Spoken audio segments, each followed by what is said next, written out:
Hey guys, my name's Chris and welcome back to another episode of Grave Reviews. And today we are talking about the new Netflix movie, Texas Chainsaw Massacre. Yeah, it's kind of a sequel to the original, The Texas Chainsaw Massacre. And when you're doing a new movie, you just drop the, you don't need that anymore. We had the Halloween and then they remade it with Halloween. That's not accurate at all, I made that all up. But I guess it's a way to differentiate the two movies when you're looking them up on IMDb or something. I don't know. So this new one is brought to us from David Blue Garcia and has some returning characters from the original movie. And I don't just mean Leatherface. So let's get into this. This one is about a bunch of influencers who buy a small Texas town and then auction it out so that they can kind of make a new town. It's a really weird premise, like a really bizarre premise. And maybe people actually do this, but the whole time I was thinking, what the fuck is going on? Who does this? This is so weird. But of course, in doing so, they disrupt Leatherface and his mom, who happens to be the Borg queen from Star Trek First Contact. So there's crossover now, I guess. I don't know. And yeah, some hijinks ensue. The premise is dumb enough that it was super distracting to me. So this movie, essentially, you can disregard most of the storyline and they shoe in a whole bunch of political and social commentary for I'm not sure what reason, and we'll unpack some of that because it's very confusing. But you can disregard pretty much all of it because it's all very forgettable and just serves as a way to put in a whole bunch of interesting kill sequences, because that's pretty much the best thing about this movie. So let's start at the beginning. Texas Chainsaw, the first one, honestly, not the biggest fan. I think it's a good movie.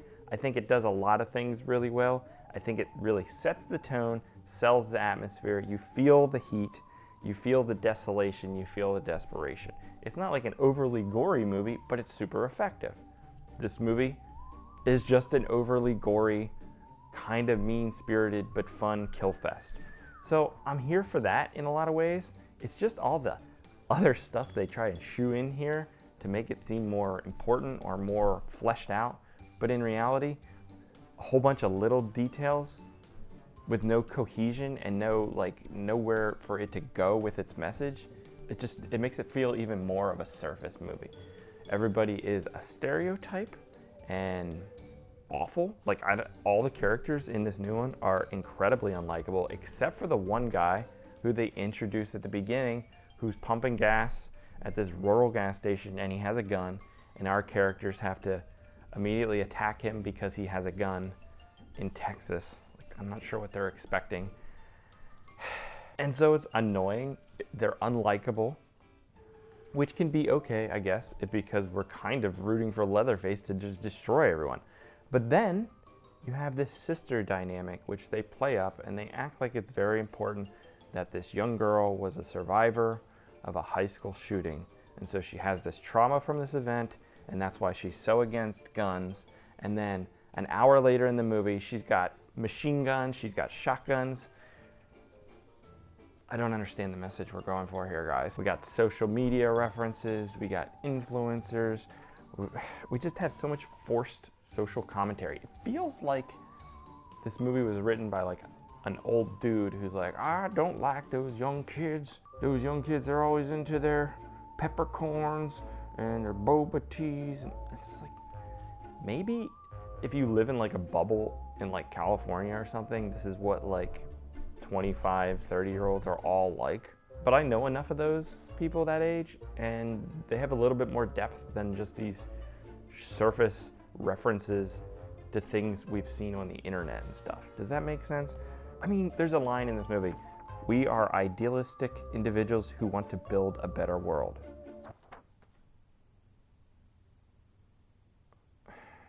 No one talks like that. No one talks like that. At least no one I know. So a lot of the time I'm just kind of rolling my eyes, cringing at some of this stuff.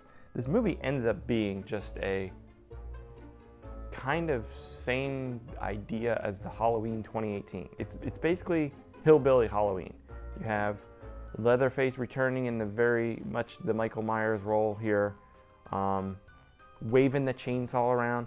Remember in the first Texas Chainsaw at the end where he's waving around, it's like deranged and crazy, and you're like, damn, that's a cool visual.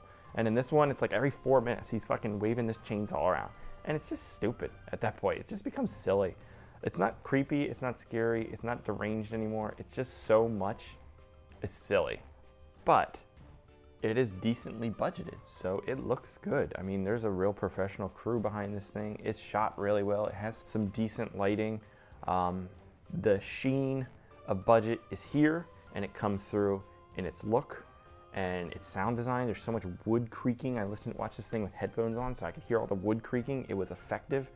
They have a newer score that kind of hints at the old one in ways not nearly as good, I'll say, because this movie doesn't set the tone nearly as well as the original. There's also lots of leaps of logic that you kind of just have to turn your brain off for, but by the time those things start happening, you're like, I don't care. Like, Leatherface is like supernatural now or something. I'm not sure. He runs around the city and gets around and like teleports where he needs to, and also can get shot 13 times with a shotgun and still pick up the chainsaw and saw people in half. So it definitely doesn't feel real world anymore. I mean, some of the original movie definitely felt kind of real world to me, which was what made it so effective. This, it's, you know, it's extreme, you know what I mean? Like, it's just over the top with everything. There's no subtlety to any of the storytelling here, to any of the characters, to anything.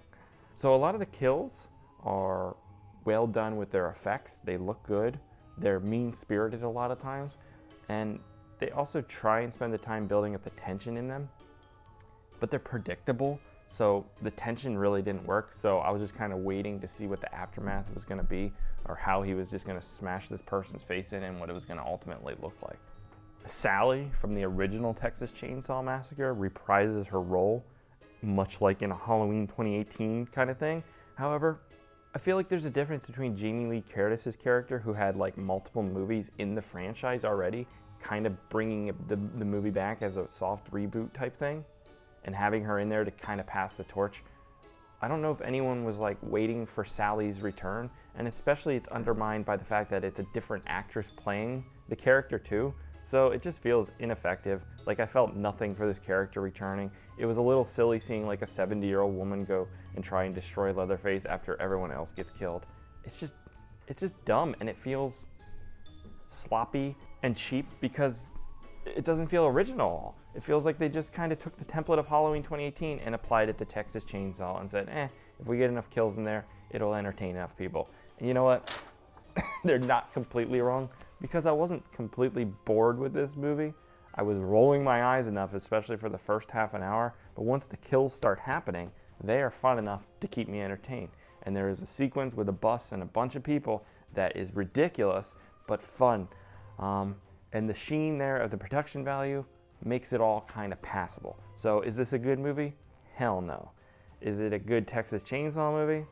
Not really, but it is kind of a fun, decently budgeted slasher.